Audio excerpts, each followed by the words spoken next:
Everybody, Tiny Green back at you. Hey, I've been following the future Dr. Green as she finishes up her career in Colgate, missing some great games. Very disappointed that I could not get to some of the early round games, and I certainly was disappointed I missed the Manasquan St. Rose game. But from all indications, it was sure basketball at its best, and that's great. Well, we're down to the Final Four right now, and let's be honest, there hasn't really been any surprises to this point. Now, look, Manasquan, what they did 2 weeks ago at St. Rose is incredible. Now, people, listen. St. John Vianney went into that building last year with a seasoned veteran team and 4 Division I players and lost. Manasquan goes there and wins a game. They got the great Michaela. I mean, let's be serious. But by and large, that's a very young team. So that accomplishment is incredible. And when you think about all the things that have gone on with the Manasquan kids this year, their mental toughness and the things that have been thrown at them, for them to be still standing like this, it might be one of the best stories we've seen in the last 4 or 5 years. Now look, another thing I want to talk about with the Manasquan kids. Now look, Michaela Mabry, come on, she replayed here in state. Caitlin Flattery, her mental toughness, we don't have to get into all of that. Her mental toughness is off the charts. When you think about what she's had to deal with, she's been spectacular. Marina Mabry, can we really say anything more about the freshman campaign? She's lived up to every bit of hype that came her way. She's been great.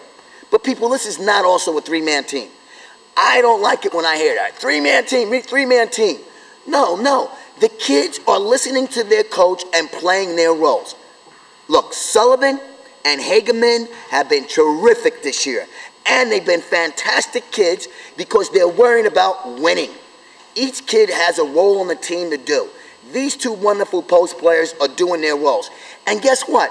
When they sign their Division I scholarships one day, people will go, oh, wow, they really were great players. It shows character and mental toughness to play your role for the benefit of the team. This is what these Manasquan kids have done all year long. Now, look, they know there's some haters out there. Great. Because you know what? I think that inspires those kids. They got an edge about them, which every coach and every hardcore basketball fan would love. So look, we're going to this Final Four. My take is somebody's going to have to go through Manasquan. That's as simple as that. You got St. John Vianney and St. Rose. That is going to be a war tonight. Just trust me, it's going to be a battle, and I think it's going to come down to the benches. What team has that new play in? What team has that last-second play to make a difference? This is going to be a unique situation tonight over there. I hope I can get there. I'm not sure I can get there tonight. I'm still hanging around with the future Dr. Green, so we'll have to see what she says tonight. Now, look, one other thing I want to talk about is recruiting. Very quickly. Kids, stop talking about your recruiting. Keep it to yourself and your family, okay? And remember this, college coaches all talk. They talk. So when you're talking and you're saying one thing about this school and that school, they talk. Oh, I'm not recruiting. Oh, yes, I am recruiting. Keep your recruiting close to the vest. I don't know how many times I have to say this. Now, for those kids who are done, know this. You need to stay in the gym. April is right around the corner, and you must be ready for the April recruiting period. If you take a lot of time off, you're going to find yourself struggling to get ready.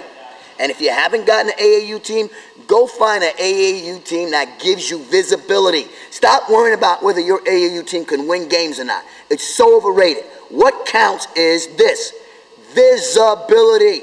Our college coach is going to come watch that AAU team play. I had a young lady here last year. I begged her to come to an academic elite. I called the coach that begged the coach. We had 5 or 6 college coaches here to see her play. Her coach convinced her not to come. Kid's still looking for a scholarship. Breaks my heart when I think about it because she's a sweetheart.